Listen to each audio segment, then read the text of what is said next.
Hi all. ഇന്ന് നമുക്ക് physical pharmaceutics 2-ലെ ആദ്യത്തെ യൂണിറ്റ് സ്റ്റാർട്ട് ചെയ്യാം. കുഹാസിന്റെ സിലബസ് അനുസരിച്ച് ഇതൊക്കെയാണ് നമ്മൾ ഈ ചാപ്റ്ററിൽ മെയിൻലി കവർ ചെയ്യുന്നത്. റിയാക്ഷൻ കൈനറ്റിക്സ്, അതിൽ തന്നെ zero order, pseudo zero order, first order, second order kinetics എന്തൊക്കെയാണെന്ന് നോക്കുന്നു. അതിന്റെ ബേസിക് റേറ്റ് കോൺസ്റ്റൻസ്, അതിന്റെ യൂണിറ്റ്സ്, അവ എങ്ങനെ റിയാക്ഷന്റെ ഓർഡറിന്റെ ഡിറ്റർമിനേഷൻ, അങ്ങനെയുള്ള കാര്യങ്ങളൊക്കെയാണ് ഫസ്റ്റ് വരുന്നത്. Then physical and chemical factors that influence the chemical degradation of pharmaceutical products, but then stabilization of medicinal agents against common reactions like hydrolysis and oxidation, accelerated stability testing, and photolytic degradation, its prevention. ഇത്രയാണ് mainly സിലബസിൽ വരുന്നത്. So ഈ chapter കൊണ്ട് ഉദ്ദേശിക്കുന്നത് എന്താണെന്ന് വെച്ച് കഴിഞ്ഞാൽ chemical കൈനറ്റിക്സും drug സ്റ്റെബിലിറ്റിയും related ആയിട്ടുള്ള രണ്ട് ടോപ്പിക്സ് ആണ്. അതായത് കെമിക്കൽ കൈനറ്റിക്സ് വഴി അല്ലെങ്കിൽ അത് അറിഞ്ഞിരിക്കുന്ന വഴി നമുക്ക് ഒരു മെഡിക്കമെന്റിന്റെ അല്ലെങ്കിൽ ഒരു ഡ്രഗ് ഫോർമുലേഷന്റെ സ്റ്റെബിലിറ്റി നമുക്ക് പ്രെഡിക്റ്റ് ചെയ്യാൻ പറ്റും. അത് ഏതൊക്കെ കണ്ടീഷനിൽ എങ്ങനെയായിരിക്കും ബിഹേവ് ചെയ്യുന്നത്, എന്തോരം സ്റ്റേബിൾ ആയിരിക്കും ഒരു മെഡിക്കമെന്റ് എന്നൊക്കെ പ്രെഡിക്റ്റ് ചെയ്യാൻ പറ്റും.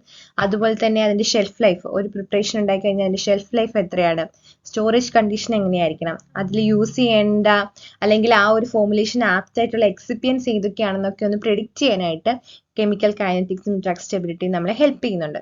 അതുപോലെ തന്നെ ഈ സ്റ്റെബിലിറ്റി ഡേറ്റ അല്ലെങ്കിൽ ഒരു മെഡിക്കൽ ഒരു ഡോസേജ് ഫോമിന്റെ സ്റ്റെബിലിറ്റി ഡേറ്റ എന്ന് പറയുന്നത് ആ ഒരു മെഡിക്കമെന്റിന്റെ റെഗുലേറ്ററി അപ്രൂവലിന് വേണ്ടിയിട്ടുള്ള വളരെ ഇമ്പോർട്ടന്റ് ആയിട്ടുള്ള ഒരു ഡോക്യുമെന്റ് ആണ്. സോ ഈ ചാപ്റ്റർ കൊണ്ട് അതൊക്കെയാണ് ഉദ്ദേശിക്കുന്നത്.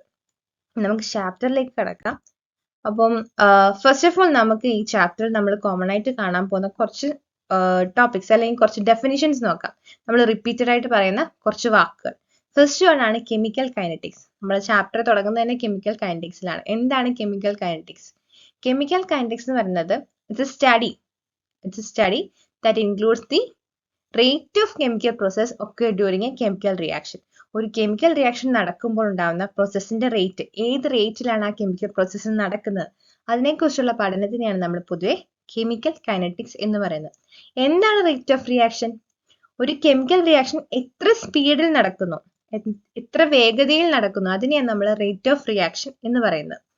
അടുത്ത ഒരു ടോപ്പിക്കാണ് മോളിക്കുലാരിറ്റി ഓഫ് എ റിയാക്ഷൻ. മോളിക്കുലാരിറ്റിനെ നമുക്ക് എങ്ങനെ ഡിഫൈൻ ചെയ്യാം? It is defined as the number of reactant molecules or number of reactant atoms that take part in chemical reaction to give the product. ഒരു കെമിക്കൽ റിയാക്ഷനിൽ എത്ര റിയാക്ടന്റ് മോളിക്യൂൾസ് പങ്കെടുത്തിട്ടാണ് നമുക്ക് ഒരു product കിട്ടുന്നത്, അതിന്റെ നമ്പറിനെയാണ് നമ്മൾ മോളിക്കുലാരിറ്റി എന്ന് പറയുന്നത്. അത് തന്നെ യൂണിമോളിക്കുലാർ ആവാം, ബൈമോളിക്കുലാർ ആവാം. അപ്പൊ എന്താണ് ഈ യൂണിമോളിക്കുലാർ എന്ന് പറഞ്ഞു കഴിഞ്ഞാൽ നമ്മുടെ കെമിക്കൽ റിയാക്ഷനിൽ ഒരേ ഒരു റിയാക്ടന്റ് മോളിക്യൂളേ ഉള്ളെങ്കിൽ അതിനെ നമുക്ക് എന്തെന്ന് പറയാം? യൂണിമോളിക്കുലർ റിയാക്ഷൻ എന്ന് പറയാം. അതേസമയം റിയാക്ടന്റ് മോളിക്യൂളിന്റെ എണ്ണം 2 ആണെന്നുണ്ടെങ്കിൽ അതെന്തായി? ബൈമോളിക്കുലർ റിയാക്ഷൻ ആയി. അടുത്തതാണ് order of reaction. Order of reaction എന്ന് പറഞ്ഞു കഴിഞ്ഞാൽ it is the sum of exponents or power of concentration terms in the rate equation is known as the order of reaction. നമ്മൾ കെമിക്കൽ കൈനറ്റിക്സ് അല്ലെങ്കിൽ ഒരു റിയാക്ഷന്റെ ഒരു കൈനറ്റിക്സിനെ നമ്മൾ റേറ്റ് ഇക്വേഷൻ ആയിട്ടാണ് നമ്മൾ എഴുതുന്നത് അല്ലെങ്കിൽ എക്സ്പ്രസ് ചെയ്യുന്നത്. ആ റേറ്റ് ഇക്വേഷനിൽ നമ്മുടെ കോൺസെൻട്രേഷൻ, റിയാക്ടന്റിന്റെ കോൺസെൻട്രേഷന് വരുന്ന പവർ അല്ലെങ്കിൽ എക്സ്പോണൻസ്, അതിന്റെ സമ്മിനെ നമ്മൾ എന്തെന്ന് പറയുന്നത്? Order of reaction. അതില് ഒരു ടൈപ്പാണ് സീറോ ഓർഡർ റിയാക്ഷൻ എന്ന് പറയുന്നത്. സീറോ ഓർഡർ റിയാക്ഷൻ എന്ന് പറഞ്ഞാൽ എന്തായിരിക്കും? അവിടെ അല്ലെങ്കിൽ ആ ടൈപ്പ് ഓഫ് റിയാക്ഷനിൽ റിയാക്ടന്റിന്റെ കോൺസെൻട്രേഷനുമായിട്ട് ആ റിയാക്ഷൻ റേറ്റിന് ഒരു ബന്ധം ഉണ്ടാവില്ല. When the rate is independent of the reactant concentration, then such reactions are called as zero order reaction. അടുത്ത ടൈം ആണ് ഹാഫ് ലൈഫ്. ഹാഫ് ലൈഫ് എന്ന് പറഞ്ഞാൽ ഒരു ടൈം പീരീഡ് ആണ്. ഒരു time period. It is the time required to reduce initial concentration of the reactant to become half of its value during the process of a reaction. ഒരു reaction നടക്കുന്ന സമയത്ത് അതിൽ participate ചെയ്യുന്ന റിയാക്ടന്റിന്റെ കോൺസെൻട്രേഷൻ പകുതി എത്താൻ എടുക്കുന്ന ടൈം. അതായത് ഇപ്പൊ 10 മില്ലിഗ്രാം ഓഫ് ഒരു റിയാക്ടന്റ് ആയിരുന്നു റിയാക്ട് ചെയ്ത് തുടങ്ങിയത്, അത് 5 മില്ലിഗ്രാം ആവാൻ എടുത്തത് എത്ര ടൈമാണ്? ആ ഒരു ടൈമിനെ നമ്മൾ എന്തെന്ന് പറയുന്നത്? ഹാഫ് ലൈഫ് എന്ന് പറയുന്നത്. മനസ്സിലായോ? അതുപോലെ തന്നെ ഷെൽഫ് ലൈഫ്. ഷെൽഫ് ലൈഫ് എന്ന് പറയുമ്പോൾ ആ വാക്കിൽ തന്നെ ഉണ്ടല്ലേ, ഷെൽഫ് ലൈഫ്, ഷെൽഫിൽ ഇരിക്കുന്ന ടൈം. അതായത് അത് സ്റ്റോർ ചെയ്ത് ഇരിക്കുന്ന ടൈമിലെ കാര്യം നോക്കുന്നത് അല്ലെ. It is A time required for reactant concentration to decrease to 90% of the initial concentration.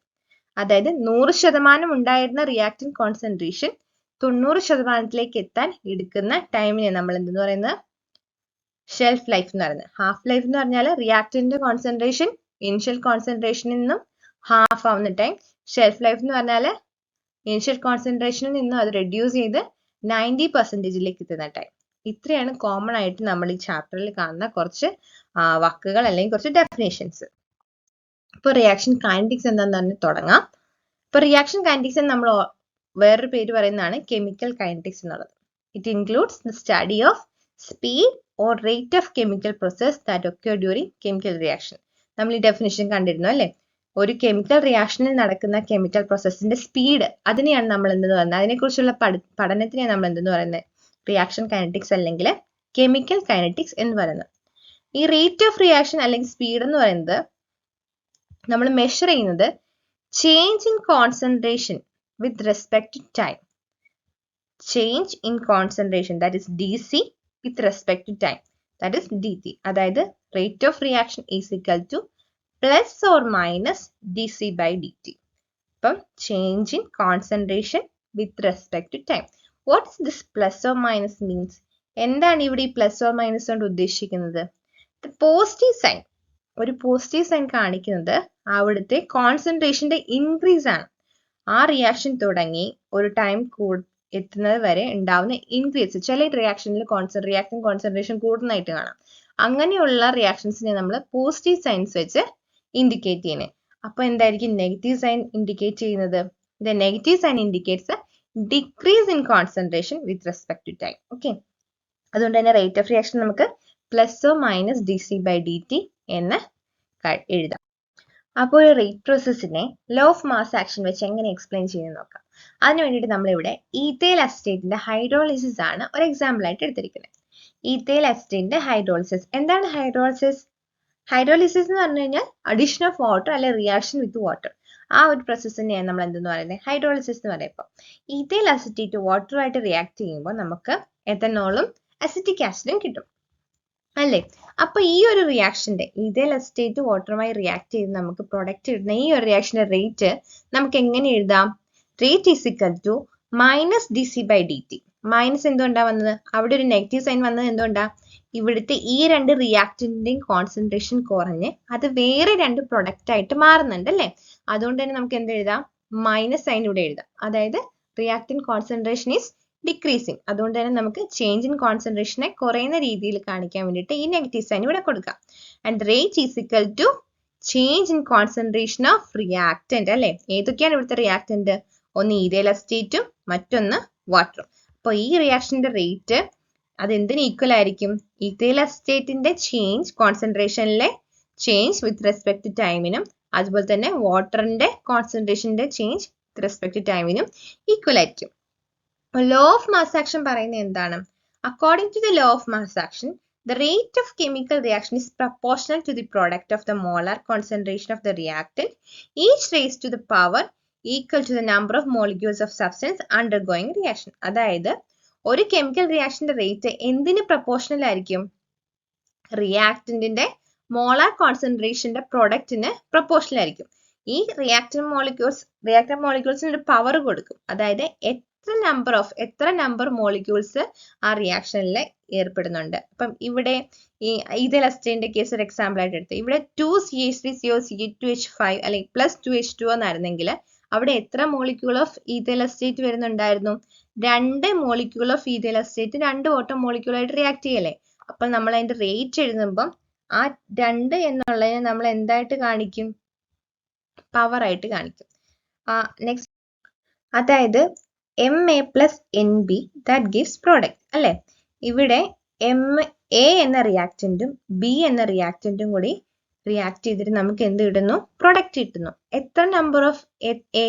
M number of A + N number of B gives product അല്ലെ? ഇതാണ് നമ്മുടെ റിയാക്ഷൻ, ജനറൽ റിയാക്ഷൻ. അപ്പൊ ഇതിന്റെ റേറ്റിന്റെ പ്രൊപ്പോർഷണാലിറ്റി എങ്ങനെയായിരിക്കും വരുന്നത്? Rate will be proportional to the product of molar concentration of A and molar concentration of B, which is raised to the power of number of molecules of the reactant അല്ലേ. Molar concentration of എയും ബിയും അതിന്റെ power ആയിട്ട് എന്താ വന്നിരിക്കുന്നത്, എത്ര molecules of അല്ലെ എത്ര നമ്പർ ഓഫ് ആ റിയാക്ടൻസ് യൂസ് ചെയ്തിട്ടുണ്ടെന്നുള്ളതിന് പ്രൊപ്പോർഷണൽ ആയിരിക്കും ഈ കെമിക്കൽ റിയാക്ഷന്റെ റേറ്റ് എന്ന് പറയുന്നത്. ആ പ്രൊപ്പോർഷണാലിറ്റി സൈൻ മാറ്റാൻ വേണ്ടിയിട്ട് നമ്മൾ ഇവിടെ ഒരു കോൺസ്റ്റന്റിനെ ഇൻട്രൊഡ്യൂസ് ചെയ്തിട്ടുണ്ട്. അതിന് നമുക്ക് സ്പെസിഫിക് റേറ്റ് കോൺസ്റ്റന്റ് എന്ന് പറയാം.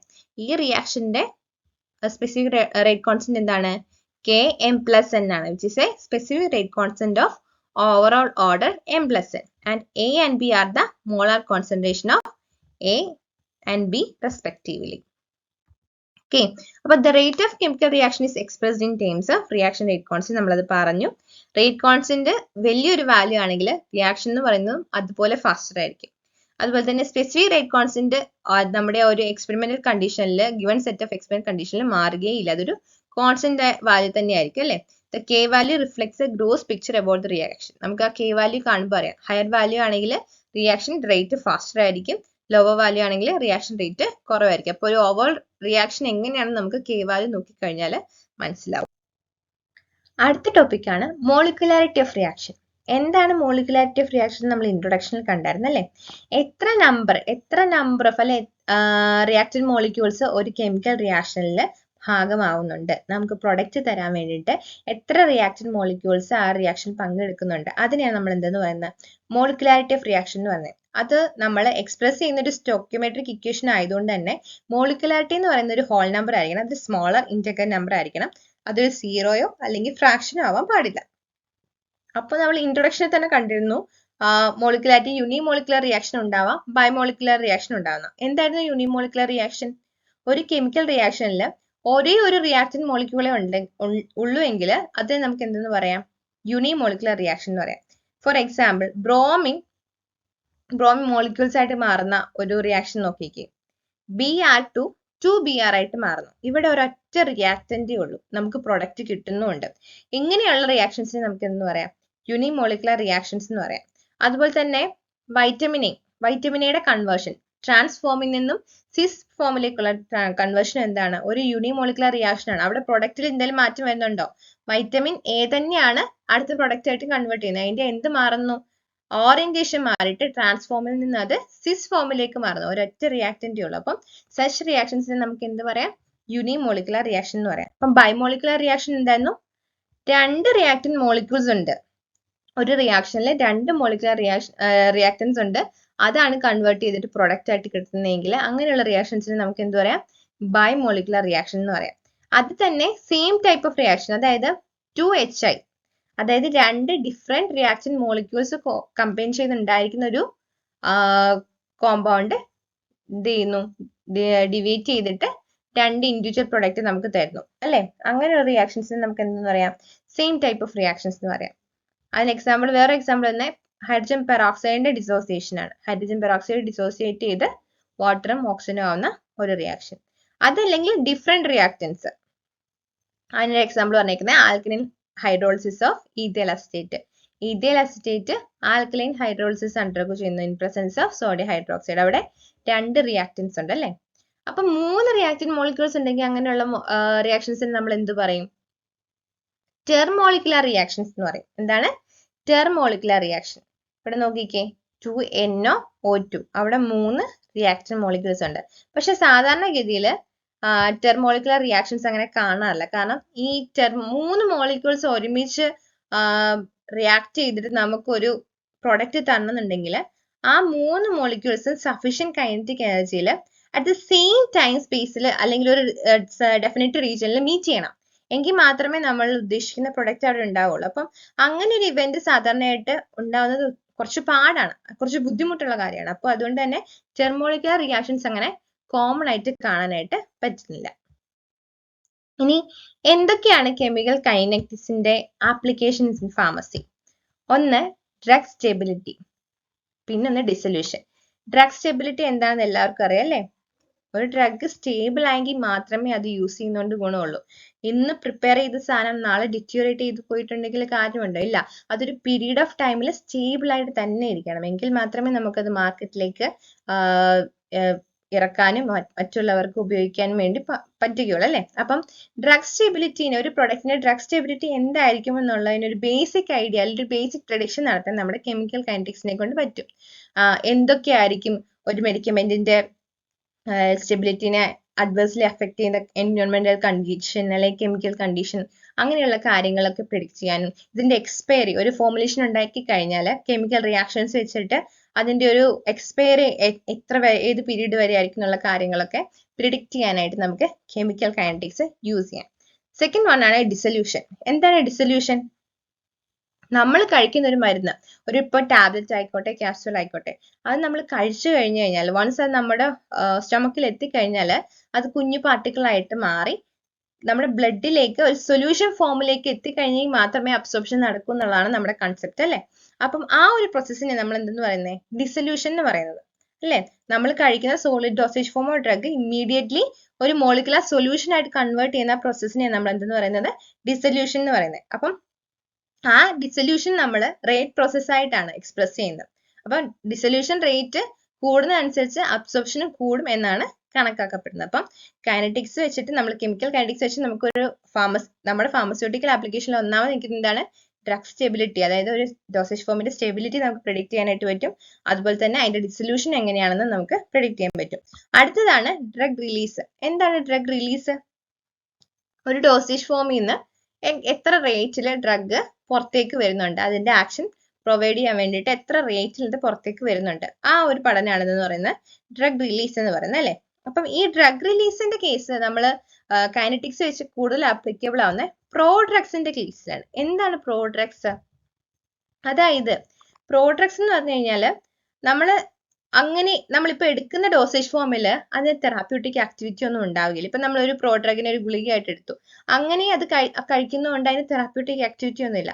പക്ഷെ അത് നമ്മുടെ ഉള്ളിൽ എത്തിക്കഴിഞ്ഞു കഴിഞ്ഞാൽ അത് കൺവേർട്ട് ചെയ്തിട്ട് പേരന്റ് കോമ്പൗണ്ട് ആയിട്ട് മാറും. അതായത് നമുക്ക് ആക്ടിവിറ്റി തരാൻ കഴിവുള്ള പേരന്റ് കോമ്പൗണ്ട് ആയിട്ട് മാറും. അങ്ങനെയുള്ള ഏജൻസിനെ നമ്മൾ എന്തെന്ന് പറയുന്നത്? പ്രോഡ്രഗ്സ് എന്ന് പറയുന്നത്. അസച്ച് അതിന് തെറാപ്യൂട്ടിക് ആക്ടിവിറ്റി ഇല്ല, പക്ഷെ വൺസ് അത് നമ്മുടെ ഉള്ളിൽ എത്തിക്കഴിഞ്ഞാൽ ഇൻവിവോ ആയിട്ട് അത് പേരന്റ് കോമ്പൗണ്ട് ആയിട്ട് മാറി നമുക്ക് ആക്ടിവിറ്റി തരും. അപ്പൊ ഇങ്ങനെയുള്ള പ്രോഡ്രഗ്സിന്റെ ഡിസൊല്യൂഷൻ റേറ്റ് അല്ലെ ഡ്രഗ് റിലീസ് റേറ്റ് കണ്ടുപിടിക്കാനായിട്ട് നമ്മൾക്ക് എന്ത് ഹെൽപ്പ് ചെയ്യുന്നുണ്ട്? കെമിക്കൽ കൈനറ്റിക്സ് ഹെൽപ്പ് ചെയ്യുന്നുണ്ട്. സാധാരണഗതിയിൽ നമ്മൾ ഏത് തരം ഏജൻസിനെ ആയിരിക്കും ഒരു പ്രോഡ്രഗ് ആയിട്ട് കൺവേർട്ട് ചെയ്യുക? ഒന്ന്, പുവർ സോല്യൂബിൾ ആയിട്ടുള്ള സാധനങ്ങൾ, സോല്യൂബിലിറ്റി തീരെ കുറവായിട്ടുള്ള പേരന്റ് ഡ്രഗ്സിനെ നമുക്ക് എന്തായിട്ട് കൺവേർട്ട് ചെയ്യാം? പ്രോഡ്രഗ്സ് ആയിട്ട് കൺവേർട്ട് ചെയ്യാം. അതുപോലെ തന്നെ ബയോ അവൈലബിലിറ്റി കുറവായിട്ടുള്ള ഡ്രഗ്സിനെ നമുക്ക് എന്തായിട്ട് കൺവേർട്ട് ചെയ്യാം? പ്രോഡ്രഗ് ആയിട്ട് കൺവേർട്ട് ചെയ്യാം. അപ്പം ഇങ്ങനെയുള്ള ഈ പ്രോഡ്രഗ്സ് ഉള്ളിലെത്തി കെമിക്കൽ അല്ലെങ്കിൽ എൻസൈമാറ്റിക് കൺവേർഷൻ വഴി നമുക്ക് ഫാർമക്കോളജിക്കലി ആക്റ്റീവ് ആയിട്ടുള്ള ഒരു ഡ്രഗ് ആയിട്ട് മാറുന്നു. അപ്പം ഈ ടൈപ്പ് പ്രോഡക്ട്സിന്റെ ഒരു കെമിക്കൽ കൈനറ്റിക്സ് എങ്ങനെയാണ്, അത് വെച്ച് അതിന്റെ ഡ്രഗ് റിലീസ് പാറ്റേൺ നമുക്ക് പ്രെഡിക്ട് ചെയ്യാനായിട്ട് പറ്റും. And finally pharmacokinetics. ഫാർമക്കോകൈനറ്റിക്സ് എന്ന് പറഞ്ഞു കഴിഞ്ഞാൽ what the body does to the drug.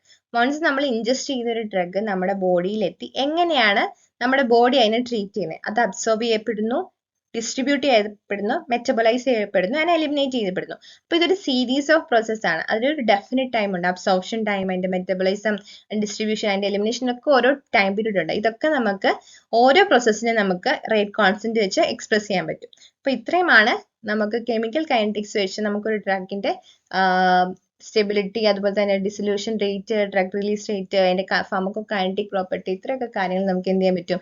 Chemical kinetics വെച്ചിട്ട് എക്സ്പ്ലെയിൻ ചെയ്യാനായിട്ട് പറ്റും. ആൻഡ് ഓർഡർ ഓഫ് റിയാക്ഷൻ എന്താണെന്നും കൂടി നോക്കാം അല്ലെ.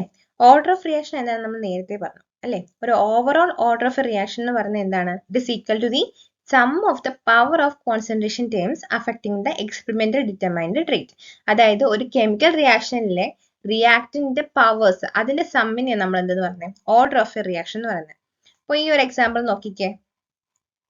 Rate is equal to k into concentration of A to the power of M into concentration of B to the power of N അല്ലെ. അതായത് ഇതിന്റെ പവേഴ്സ്, ഈ കോൺസെൻട്രേഷൻ ഓഫ് എന്റെ പവർ എന്താണ്? M ആൻഡ് ബിയുടേത് എന്താണ്? N. അത് എന്താണ് മീൻ ചെയ്യുന്നത്? M number of A is participated in the reaction and N number of B is participated in the reaction. അപ്പോൾ ഈ ഒരു റിയാക്ഷന്റെ ഓർഡർ എന്തായിരിക്കും? It is the sum of the power of concentration terms. Concentration ടേമിന്റെ പവേഴ്സിന്റെ സമ്മിനെ എന്തെന്ന് പറയുന്നത് order എന്ന് പറയുന്നത്. അപ്പൊ ഈ ഒരു റിയാക്ഷന്റെ ഓർഡർ എന്ന് പറയുന്നത് എന്താണ് m+n എന്നാണ്. അപ്പോൾ നമ്മള് മോളിക്കുലാരിറ്റിയുടെ കേസിൽ പറഞ്ഞായിരുന്നു, മോളിക്കുലാരിറ്റി എന്ന് പറയുന്നത് ഒരു ഹോൾ നമ്പർ ആയിരിക്കണം, അല്ലെങ്കിൽ ഒരു ഇന്റഗർ ആയിരിക്കണം, അതൊരു ഫ്രാക്ഷണൽ വാല്യൂ അല്ലെങ്കിൽ 0 വാല്യൂ ആവാൻ പാടില്ല എന്ന്. പക്ഷെ ഓർഡർ ഓഫ് റിയാക്ഷന്റെ കേസിൽ അങ്ങനെയില്ല. It can be A fractional or 0 value.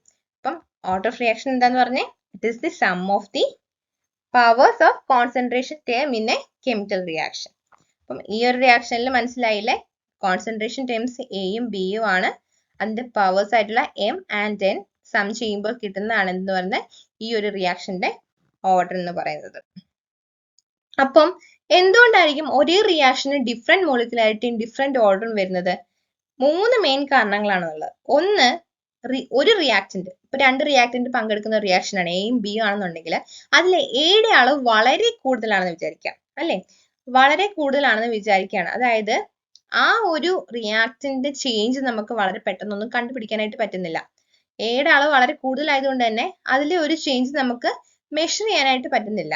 അങ്ങനെയുള്ള കേസസിൽ എന്ത് ചെയ്യാം, നമുക്ക് മോളിക്കുലാരിറ്റിയും ഓർഡർ രണ്ടും ഡിഫറെന്റ് ആവാം. വേറൊരു കാര്യം എന്ന് പറഞ്ഞു കഴിഞ്ഞാൽ, ഒന്നെങ്കിൽ ആ റിയാക്ടന്റ്, ഒരു റിയാക്ടന്റ് ഒരു കാറ്റലിസ്റ്റ് ആയിട്ട് ആക്ട് ചെയ്യാണ്. One of the reactant is acting as A catalyst. അങ്ങനെയാണെങ്കിൽ എന്ത് ചെയ്യുന്നുണ്ട്, ആ കോൺസെൻട്രേഷൻ ചേഞ്ച് എന്ന് പറയുന്നത് മാറ്റില്ലാതെ തുടരുക. റിയാക്ഷൻ പ്രൊസീഡ് ചെയ്യുന്നത് വരെ ആ concentration does not changes. And third one എന്ന് പറഞ്ഞാൽ, നമ്മുടെ റിയാക്ഷൻ സെവറൽ സ്റ്റെപ്പ് ഉള്ള ഒരു മൾട്ടി സ്റ്റെപ്പ് റിയാക്ഷൻ ആണെന്ന് വിചാരിക്കാം. അങ്ങനെയാണെന്നുണ്ടെങ്കിൽ ആ സ്റ്റെപ്പുകളിൽ ഒരു സ്റ്റെപ്പ് വളരെ സ്ലോവർ ആണ്, മറ്റുള്ള സ്റ്റെപ്സിനെക്കാട്ടിലും വളരെ സ്ലോവർ ആയിട്ടൊരു സ്റ്റെപ്പ് ഉണ്ടെങ്കിൽ, അതായത് ആ സ്റ്റെപ്പ് എന്ന് പറഞ്ഞു കഴിഞ്ഞാൽ കംപ്ലീറ്റ് ചെയ്യാൻ ഭയങ്കര പാടുള്ള സ്റ്റെപ്പ് ആയിരിക്കും ഓവറോൾ റിയാക്ഷനിൽ. അങ്ങനെയാണെങ്കിൽ ആ ഒരു ഇവന്റ്, ആ ഒരു സ്ലോവർ പ്രോസസ്സിന്റെ റേറ്റ്സിനെ ആയിരിക്കും നമ്മുടെ മൊത്തം റിയാക്ഷനെ ഡിപ്പെൻഡ് ചെയ്തിരിക്കുന്നത്. ഈ 3 കണ്ടീഷൻസിലാണ് സാധാരണഗതിയിൽ മോളിക്കുലാരിറ്റിയും ഓർഡറും മാറി മാറി വരുന്നത്. ഒന്നെങ്കിൽ വൺ ഓഫ് ദി റിയാക്ടന്റ് എന്ന് പറയുന്നത് ഒരു എക്സസ് എമൗണ്ട്, ഒരു ലാർജ് എക്സസിൽ കാണും. അങ്ങനെയാണെങ്കിൽ അതിന് കോൺസെൻട്രേഷൻ ചേഞ്ച് നമുക്ക് കണ്ടുപിടിക്കാൻ ബുദ്ധിമുട്ടായിരിക്കും. സെക്കൻഡ് വൺ എന്ന് പറയുന്നത് ഒരു റിയാക്ടന്റ് കാറ്റലിസ്റ്റ് ആയിട്ട് ആക്ട് ചെയ്യുമ്പോൾ, കാറ്റലിസ്റ്റ് ആവുകയാണെങ്കിലും എന്ത് ചെയ്യണം, അവിടെ നോട്ടബിൾ ആയിട്ടുള്ള ചേഞ്ചസ് ഒന്നും കോൺസെൻട്രേഷനിൽ വരുന്നില്ല. ആൻഡ് തേർഡ് വൺ എന്ന് പറഞ്ഞു കഴിഞ്ഞാൽ മൾട്ടി സ്റ്റെപ്പ് റിയാക്ഷനിൽ one of the step will be rate determining. And that's all for today. Thank you.